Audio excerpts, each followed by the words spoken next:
શું છે? ડુંગળી ક્યાંથી લાવ્યો? ડુંગળી ક્યાંથી લાવ્યો એટલે? અમારી વાડીમાંથી ડુંગળી ના લાવ્યો ને?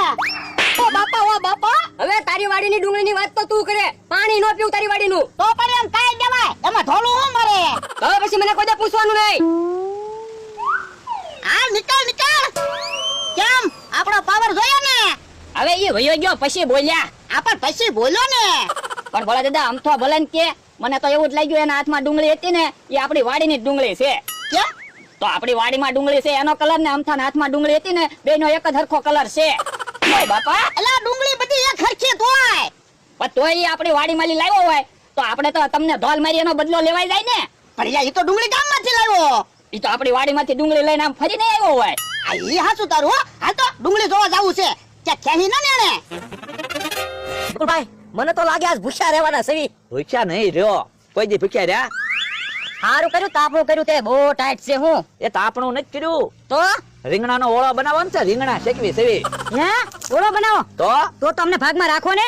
હા તો તમને ભાગમાં રાખ્યા. તમારે ડુંગળી ટમેટા તેલ મરચું એવો બધો મરી મસાલો લેતા આવો અને હારે ચાર રોટલા લેતા આવજો એટલે તમે ભાગમાં.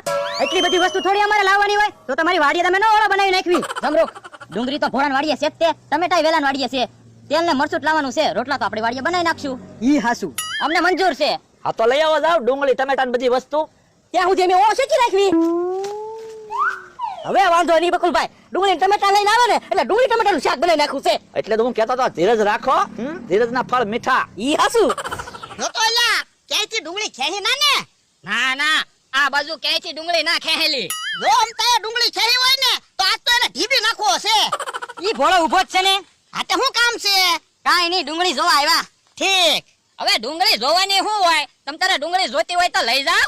હે તો ડુંગળી લેવા જ આવ્યા. હું બનાવું ડુંગળીનું ઈ તો કયો. એ અમે બકુલ ને મમરો ને બધા ભાગમાં ઓળો બનાવી. ઓય બાપા, ઓળો બીજાને ખવડાવો અને ડુંગળી લેવા મારી વાડી આવો. એમાં ઢોલ શું આવે? થોડીક ડુંગળી આપી હોત તો. ડુંગળી નથી દેવાની. ડુંગળીને હામું ન જોતા. હાલવા મળો જાવ. આયા ડુંગળી લેવા આવે. હું તમારી હાટુ ડુંગળી સોંપી. ઓલા દાદા ઈવડા ઈ ભલે વઈ ગયા પણ બકુલભાઈ ને મમરાભાઈ ને બધા ભાગમાં ઓળો બનાવે છે ને તો હવે બકુલભાઈ ને મમરાભાઈ ડુંગળી લેવા આવશે. એને એક ડુંગળી નથી દેવાની. ઈ તો આપણે આમ વયા જાવ ત્યારે ડુંગળી લઈ જાહે.